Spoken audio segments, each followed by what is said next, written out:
ole i handbaker night vision ho khania hei model rak thang oma thena chuan night vision top ten ya infrared top thena chuan range finder ni na om top ten ya thena chuan apply ballistic om ten ni hei apply ballistic om tel ania chuan record a ronti ka tuma ma build thrimhrim ma hian ma video record quality mo ama chu kai mo record lo thalawa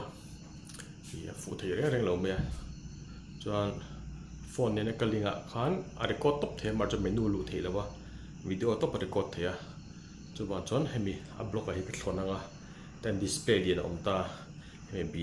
ngai lewin mo video record rem nan chu i a menu a set dan vel ka ron tilanga chuan pon a thima son kan tesang chuan chumi zo ai mo khoi mo zo kan da ma sanga test zo nu ai mo test mai na mo khami record te ka mo mobile hi kan mang menga hethemi eyepiece manga record chuna har do na chu ba chuan tan monitor ma tan free ma lo om veka i saranga la char veka ne chu po chu ka phel don lo ba min video quality po chete chete me thia hemi hi chhatna chan em ju tian ta hen protective glass oma chuan power nei nia hemi thlona hemi lo kan en ain hemi manga kan en fiel azul ani in pone se kan tesang yana akil na pali oma ta pani oma chu kan thlona kan thlon chawta tia po thlon mai tur ani hemi glass kal tlang yana fi emaki clarity po tha amer chu ti hian lo kan mangai ang heta hian hemi lens tom tu hi veng tu hi tempered glass ang hala om ta la hi le turan ta ma chu chu kal hip don lova chan chu hi a thar la nia mo chu wan chuan la hi don lova hemi lo ka chemical ta ka film chuan alang kim don lova chuan hemi a screen zawen mobile in cover top don awangin tel lian hi kan mangreng ten kan record anga power hi kan on wanga kan mitanga second thum vela ti khona ron lang don ta ni tuna chonin a laser a infrared kala on lowa chuwan chonin ala lang thei don lowa ha chu eng poni se step by step in kan ti ke wang a record te poilo soi de mai thei eng poni se lo thiam bula phota mo ani phung ha kan soi phot don ni pon hen ko ma so chonin khola ria beng cheng la kan pon mi lo thiam ula record sam ko du se zana hian ten am ta ni ka bai ha to bangin ka ta henin lekina a sir ve khoila moni hianin thalak karon da menga achunga hian me tur pali om ta a khom bi hian mo chuan avelam pandele ka hian power button le laser button om ta chuan camera lem hi kan me be wang chuan ti khuan menu a aron lang ta setting menu a khan chuan alai hianin pahni om ta remote up down angka chu aing lo na kha ni maya up down na select na kha chuan dinglam panga hianin camera lem ma oma video chuan velam panga hian a bial oma chu kina ten hi up down kha chu ti hian ni mai ta radical adjustment hi om ta ma sebera kan lut potang a thui do na detail lewin chuan tian video lem kan mitanga alut ta ne khu type 0 a in ta 1 ani chuan khu te khon a rang om ta ten mo 2 type 3 type 4 type 5 alone ta type 6 ta ni te khon radical rang ka mizo chang crosshair kan ti mai ta all sam me a color po he ten om ta khu kan save don ta la kan la save don lawa setting da kan lu du chuan velam pangzo ka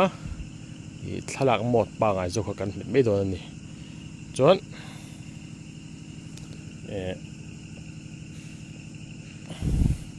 kan save don chuan video camera lem kha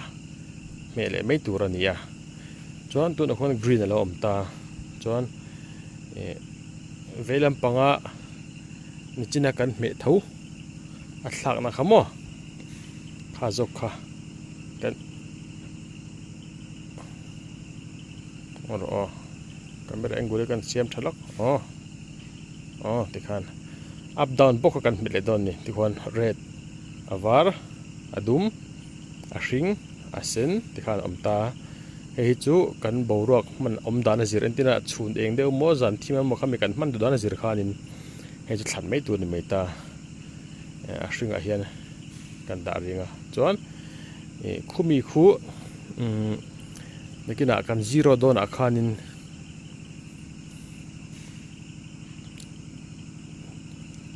pan tangkai tu ni x le y khumo dinglam le velam up down ti na ni mai ta horizontal vel kha tikhan ta chuan velam pangami khagan meta te na phazel ta 1 2 3 tikhan hei hi chu tan angai veka tikhan save kan metanga okay lon ta picture to picture lo om le ta ente po hi kan off mai zela ha chu camera video camera digital camera mang thin chuan kan tha thiam vekanga ama chu mang ngai lo tan chon tle min abo ve thi deuhleka important se ha chu kan save thui lawang in zoom dan kha ni maya article abc na so the po hi du chan article ling an song du chun bc an song eng ma ponam lo OLED brightness chu kan ena a brightness a en jong kha ni re meta tu en level 3 a ka da ti kan video camera kan mit lenga save zel ta dinglam pang mi khamo chon wifi om ta hi wifi hi kan phone ne na link na tur kha ni ta password hi 1234567 ani meta kan onanga phone kan da nga phone software kan download anga chu min download dan po chu kan thilang achan chu download ta install thelo am dona chu play store tang khan protection ko off ngai ta ni hi auto power on off om ta hi man lawa minute thum minute li minute nga alo om chon main off tur ti khan ta hi kan okay nga minute thuma hela chan chu battery te eina ve chon hi chu ev component set hi chu soi fe lo meng o hi chu thala thin lo chon kan thiam chong lawang a record cycle chu minute engzat nga chu mi khami ga record kha ni mai ta ka cheng ma ar sadam lawa audio ta po hi hian kan ona audio tele theita chuan time stamp hi om le ta hen te po hi a ming ang khuni meya he po date and time chu ming ang khuni le meya ti me all some zongin kon chuan language te po kan thaveka chuan english te han mo up down kan met zelanga format hi chu memory card format le khami khan da default setting kan lo injirta kan lo set fu thei lewa emo thil dang dang ala lut chol ta ka ta chon du le kan default le pa bonga auto ballistic calculator hi amta ni hei poi mo ta ni gyro ti vel ko chu kan thiam vek angai la na khami mo ain level over khani me samjongin chuan ku poi mo ta ni auto ballistic khom ta on le off om ta on ngot mai la om jiam lawa off ngot off chon eng ma am don lo ti da ni le mai ta kan on ngot khanin ballistic profile kha dik chon lo chon am jiam lo ta chu ballistic profile te kan lu don ta ni kan mong hian mo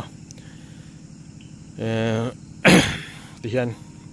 ballistic profile hi amai amasain kan lo lu nga kalpo tanga yamo ka med lang lo to kan met non leng ki tihian e om ta ni chuan hi up down kan mitanga c a b c d tihian om ta ni he a b c in mo and a b c d e profile panga a save theta voi khata om de chu tunana division hi te kan tiang silai panga role man thei ti te chuan antina na kan hlang thlanga manager kan vuanga profile b kha manager ta se manager kan vuanga chuan profile kan siam ve kang chu ten chin er gana kan man don profile a b c du kan da thei khan chuan antina memia er kan thu po profile a kha tuna kan man tamjok 17 lo soitaila 10.34 anianga bia 13 grain tiang chi kha tikha ni meita chuan tianei panga save theta ni chuan 34 grain kan lo hmang ta type A BC type A hian chuan bullet weight 34 grain an ta up down kha chu up down ply pa button pa nga hi ni le mai ta chuan a BC kan enter anga tikhuan hian velam pangami bial om ta le lampang camera le om ta mo chu thlak po koran da mai nga chuan hei chu ballistic speed hi chu kan FPS khan ta amara chu ta chuan feet per second ang om lovin minute per second ani ta hei chu FPS ka convert mai tur ni zathum hi sangkhat borvel ni borvel mo chu ache ka soi thei mai lo important se ballistic height hi chu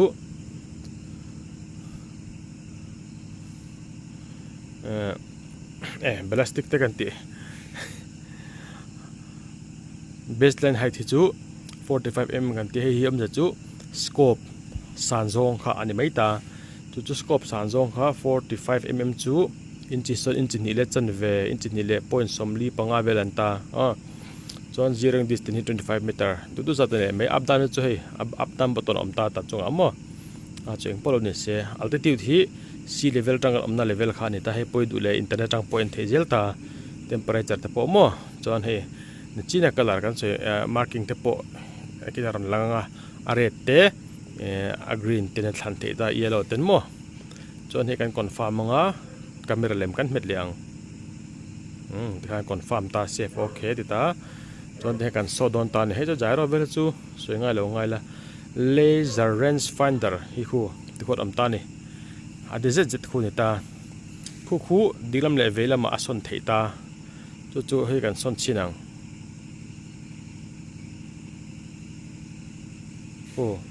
X ni chuan a veilama kal char ta ni tu khuan khu dinglama tle pheile ta a chuan hei hi up down ani ti khuan khu kan them akal zel khu ti khuan kan range finder tur khamo kan ba en lo tur kha amal tu chuan 0 ka dari mai ta chuan thelon ta ni menu akan bag le kan kal le ang lok hi kan da 0 le lok nga kan lawn ta chuan ta ja version hi chu khol version kha ni mai ti hianin kan outdoor chuan camera lem kan met don ta ni tuna infrared kan onanga infrared on tur chuan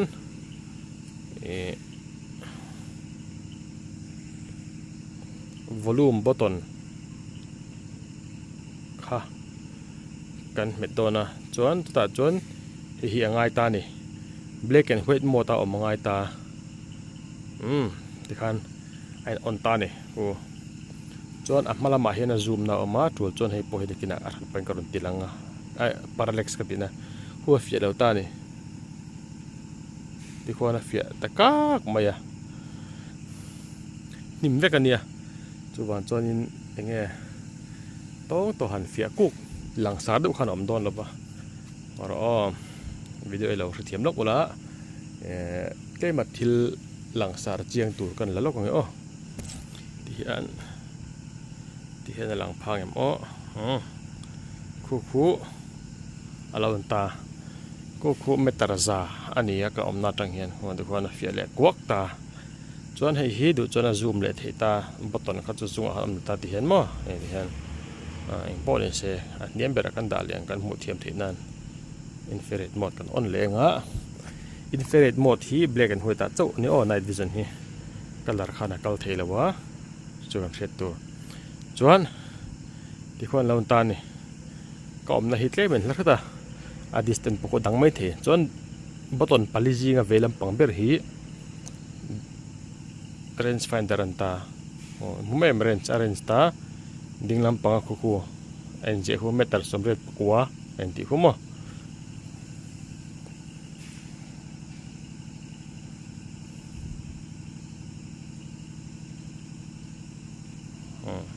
red kwa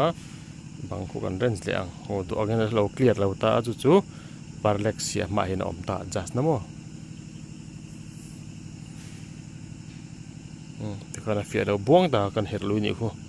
ควรเตรียมเตะกันเฮราที่ควรคูเฟียเตียวตาส่วนกันเรนส์เลียงออโตมัติกินอมเทตาเรนชิโมเดี๋ยวนะเพจควรคูใช่ไหมเพจหลายคนที่ควรกันตีเจ็ดส่วนคูสมกัวเรียดุกที่ขณะกัลเซลค่ะไอ้ลากันเอ็นเลี้ยแล้วกงก็วิดีโอเราเอ็นทิ้งส่วนกันเชียงอ่ะคูกันกลมทั้งคูติลายดีละค่านี่ตา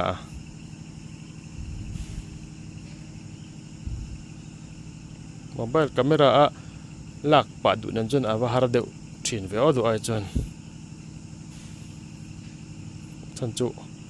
นายวิจารณ์อาเฟียต่อสีควานินกล้องเห็นละเฟียแล้ววะกล้องเห็นละเฟียตาลิกตุ้มบ็อกซี่อ่ะเล่มจนฮาร์ดเดวมาจนเราเทียนไม่อุลังอ๋อทุกคนกล้องอาเฟียแล้วว่ามาจูเรนส์ไฟน์เดอร์อาเฟียเอ็มตาอ๋อทุกคนคูมันตัดจากสองประเด็นสองปังอ่ะที่เวลเตนตาออโตโมตากระดาษเรียมอกันเทียนที่นั่นทุกคน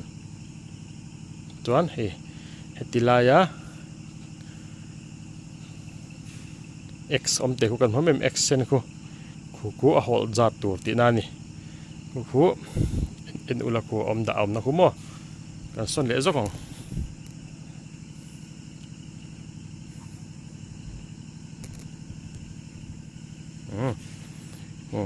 ที่ควรเราตา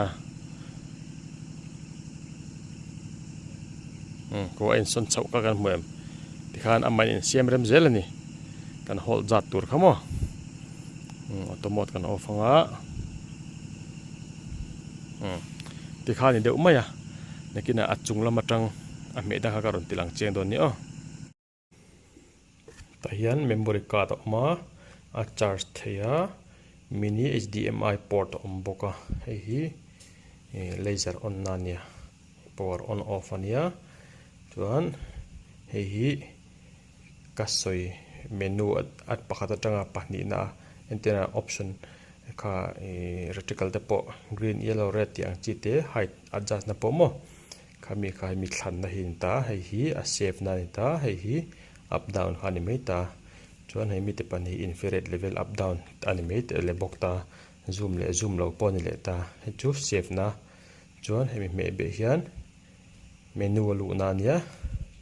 chu mi zo a menu na tanga tu kal na kha chu hei ni le ta chuan ten kan lu tanga menu wa khan hei lu na ni le ta chuan hei menu chunga sub menu rom le kha hei a thlan kwal na ni ta chuan hei save na bok ania chuan hei chu up down le mai ta chuan hei me be in menu atanga homa chhuale na ni le ta alu na po ani ni chumo pone se te khan andu to kanga kan vole ang tlaya phone khamo chuan chumi nuwa a clarity karon test kan tum chinangi o enti hian ta ni heta magnifying glass ombel le ne chon hei a clarity pa bon khop mai on tikhen du chon laser mode kha on theita a han ni lo kan me chu ti kon laser khu mumem target kan juk thlan the tur mo du chon on sam duin clear tha ke khop mai